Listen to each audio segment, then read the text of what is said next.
125쪽 네 번째 섹션입니다. 배터리. 배터리라고 하는 것은 갈바닉 전지를 상업적으로, 즉 실용적으로 적용한 것이고 크게 1차 전지와 2차 전지로 나뉘어질 수가 있어요. 여기 배터리에서는 방전과 충전이라는 용어를 사용하게 되는데 앞에서 우리는 전지가 뭔지에 대해서 이야기를 했죠. 전위가 높은 상태에서, 즉 포텐셜이 높은 상태에서 전위가 낮은 상태, 포텐셜이 낮은 상태로 자발적으로 산화하는 반응이 일어날 수가 있습니다. 그런 과정을요, 방전이라고 해요. 그러니까 방전이라고 하는 것은 자동차 배터리가 방전됐다. 그때뿐만 아니라 하여튼 전위가 높은 상태에서 전위가 낮은 상태로 바뀌는 모든 것을 방전이라고 해요. 심지어 여러분 자동차 배터리가 이 전기적인 어떤 일을 할 수가 있잖아요. 그렇게 해서 헤드라이트도 켜고 라디오를 켜고 또는 에어컨을 켤 수가 있죠. 그것도 무슨 과정이에요? 방전 과정이다 라고 할 수가 있겠죠. 그리고서 이 전위가 낮은 상태, 즉 안정한 상태 물질을 전위가 높은 상태, 불안정한 상태의 물질로 바꾸기 위해서는 자발적으로 원래 일어나야 아니라요? 아니라죠. 외부에서 일을 해야 돼요. 무슨 일을 해야 됩니까? 예, 전기 분해라는 일을 해줘야 되는데 하여튼 요 과정 자체를 충전이다라고 하죠. 그래서 전기적인 에너지를 충전을 해준다. 이 집어넣어준다. 이렇게 하는 그런 의미죠. 그래서 이렇게 여러분들이 방전과 충전의 개념을 봤는데 방전이 되고 난 다음에 다시 처음 상태로 충전이 되면은 이걸 2차 전지라고 합니다. 그런데 방전되고 나면은 더 이상 충전을 할 수가 없기 때문에 배터리로서 쓸 수 없는 전지. 그걸 뭐라고요? 1차 전지라고 하죠. 1차 전지 primary battery, 2차 전지 secondary battery라고 표현하죠.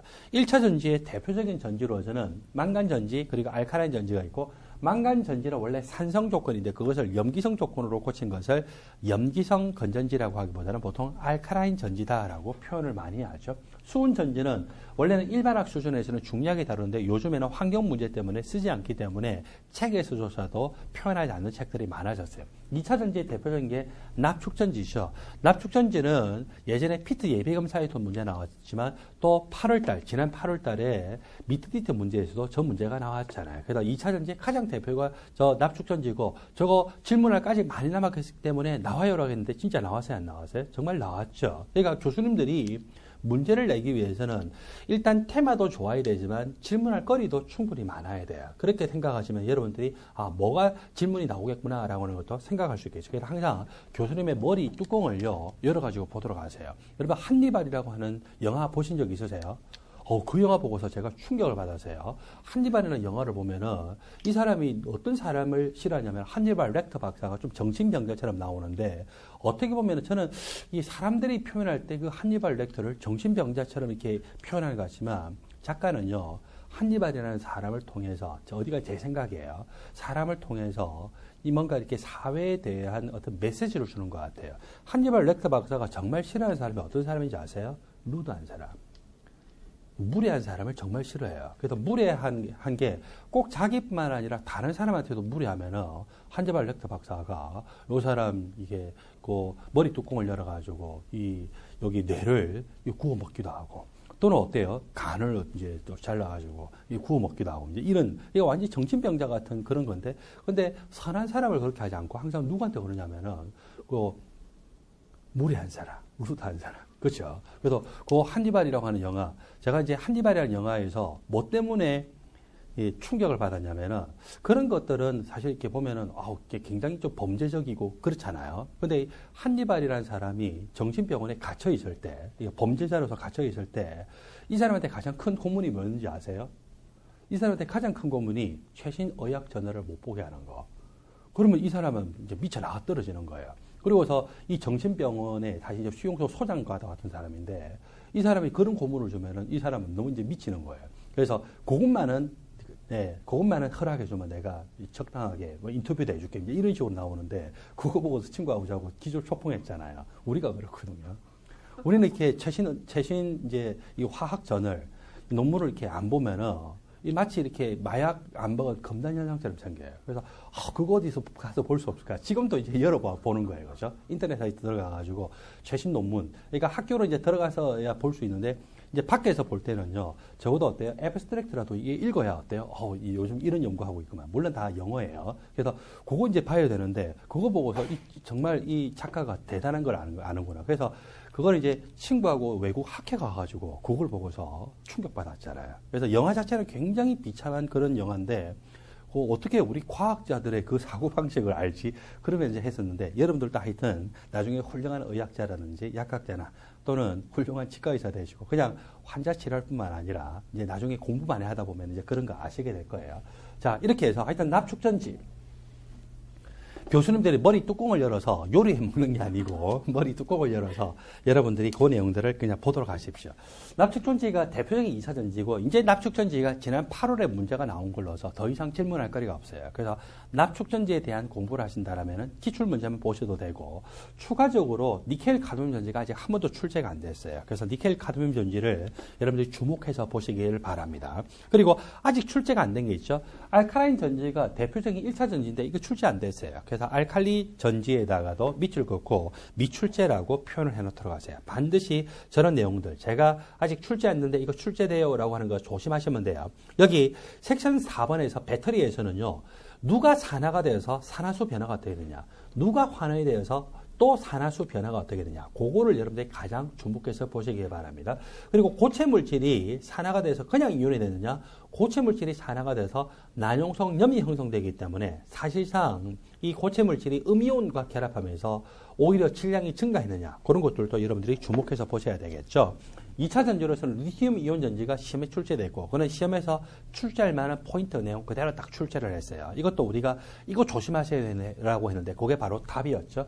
리튬 폴리머 전지는 리튬 이온 전지와 같아요. 여러분들 리튬 폴리머 전지라는 말 잘 못 들어보죠? 주로 뭐라고 해요? 리튬 이온 전지라고 하잖아요. 원래 리튬 이온 전지와 리튬 폴리머 전지는 다른데 오늘날의 리튬 이온 전지는 전부 리튬 폴리머 전지예요. 뭐가 차이가 나냐면은 이온이 사용되는 건 똑같은데 이온이 결국 어디에 용해가 돼야 되잖아요. 예전에는 용매를 사용했는데 지금은 그 용매로서 저분자량 물질이 아니라 폴리머를 써요. 그래서 그렇기 때문에 리튬 폴리머 전지라고, 리튬 폴리머 전지는 리튬 이온 전지의 일종이다라고 생각하시면 되겠죠. 건전지를 먼저 볼까요? 건전지를 보면은 양극에서 아연이 산화돼서, 자, 산화수 변화 보러 있어요. 염가에서 플러스 2가가 됐죠. 음극에서 망간 플러스 4가가 망간 플러스 3가로 환원 반응하는 것을 볼 수 있습니다. 전자가 2몰 떨어졌기 때문에 전자 2몰 들어가야 되고, 플러스 4가 1개가 플러스 3가 1개로 되면 전자 1몰 들어가는데 플러스 4가가 여기서 2개죠. 그렇게 되면서 이 플러스 3가 2개로 되기 때문에 전자 2몰 들어왔어요. 항상 전자가 떨어져서 뭐를 통해서 도선을 따라서 이동이 되죠. 전자가 출발하기 때문에 이 단자를 마이너스, 전자가 들어가기 때문에 이 단자를 뭐랍니까? 플러스 단자. 그래서 자발적으로 산화하는 반응이 나는 갈반의 전지는 양극이 마이너스 단자다라고 표현을 했었어요. 여기서 문제점이 있었죠. 무슨 조건이냐면은 암모늄 이온이라고 하는 것은 암모니아라고 하는 절대적인 약염기의 짝산입니다. 그것은 절대적인 약산이죠. 약산이고 산성 조건입니다. 산성 조건이기 때문에 도선을 연결하기도 전에 이 산성 조건의 H+가 아이언하고 반응을 해서 아이언을 산화시켜버리죠. 그러므로 전위값 자체가 처음부터 뚝 떨어지는 현상이 나타날 수가 있어요. 그리고 또 여기 암모니아가 생성되는데 말은 A효소라고 했지만 이거는 말 자체가 뭐냐면 건전지잖아요. 전체적으로 수분이 거의 없는 상태예요. 따라서 암모니아가 생성되고 난 다음에 이 생성된 암모니아를 용해시킬 수 있는 수분이 충분히 많을까요? 극미량이 있을 뿐일까요? 극미량이죠. 암모니아가 어떻게 존재할까요? 기체로 존재해요. 그래서 저렇게 산화 반응이 일어나고 환원 반응이라서 암모니아 기체가 생성되고 난 다음에 이게 빠져나가지는 못하죠. 기체가 무슨 작용을 할까요? 또 분극 현상을 유발을 할 수 있을 뿐만 아니라 예전에는 저기 망간 건전지라고도 하고 그냥 전지라고도 건전지라고 이야기하는데 저거 바깥에 보면 뭐라고 적혀 있냐면 작은 글씨로 불에 던지지 마시오라고 되어 있어요. 기체이기 때문에 불에 던지게 되면 이게 어때요? 가열이 되다가 기체니까 팽창이 되면서 터져버리겠죠. 마치 수류탄처럼 그 파편이 수류탄 파편과 같은 역할을 하기 때문에 그런 일. 그래서 기체가 발생하는 문제, 아예 처음부터 산성 조건이기 때문에 아이언을 산화시키는 문제, 이것 때문에 기전력 자체가 뚝 떨어지는 일이 나타날 수 있다는 거죠. 요거를 한 방에 해결한 것이 바로 이것을 산성 조건이 아니라 뭐로 바꿨냐면 염기성 조건으로 바꿨어요. 그걸 우리는 알칼리 전지라고 이야기하죠. 알칼리 전지를 가만히 보세요. 산화가 되고 하는 데는 원소가 똑같아요. 산화, 아연이 0가에서 플러스 2가로 되고 있어요. 그리고 환원되는 것도 망간이 플러스 4가에서 망간 몇 가? 플러스 3가로 변화되고 있죠. 그거 똑같잖아요. 근데 여기서는 누가 사용되고 있냐면 수산화 이온이라고 하는 염기성 조건이 사용되고 있어요. 염기성 조건이기 때문에 아연이 거의 산화가 되지 않죠. 거의 산화되지 않고 이 수산화이온이 분명히 사용됐잖아요. 근데 음극 반응에 의해서 이물에 사용되고 난 다음에 재생이 됐어요. 수산화이온은 몰수 변화 없죠. 양극 반응에 의해서 물이 생성되는데 다시 음극 반응에서 물이 사용이 되기 때문에 물의 몰수도 변화가 없죠. 그러니까 수산화이온의 농도가 전체적으로 일정하게 유지가 되면서 전체 전위값이 일정하게 유지돼요. 아예 아이언을 처음부터 이 도선이 연결되지 않는 한은 산화시키도 않을 뿐더러 거기다가 어때요? 전체적으로 저 전위값이 일정하게 이온의 농도가 유지되기 때문에 전위값이 일정하게 유지되죠. 그러므로 알카라인 전지가 처음 나왔을 때 어떻게 했는지 기억나시죠? 레고 선전할 때 그죠? 레고로 해가지고 푸시업 하나 둘 셋 넷 하는데 이 망간근 전지는 어때요? 갈수록 힘들어 이 푸시업을 못 하는데 쟤는 끝까지 전위가 일정하게 딱 유지되다가 다 쓰고 나니까 뚝 제로로 떨어져 버리죠. 갑자기 레고 이렇게 푸시업 하다가 딱 스탑을 하는 그런 일들이 나타나는 것을 볼 수 있어요. 그러니까 이거는 전위가 떨어질 일이 없다는 것이죠. 알카라인 전지가 가장 큰 장점이 저렇게 전위값이 끝까지 일정하게 유지된다는 것입니다. 자, 이까지가 대표적인 1차 전지이고 수은 전지에 대해서는 제가 설명을 하지 않을 거예요. 요즘에 시험에 나올 가능성 자체가 굉장히 제가 보기에는 낮은 것 같아요. 환경적인 문제 때문에. 그 다음에 2차 전지로 대표적인 게 납축 전지가 나와 있죠.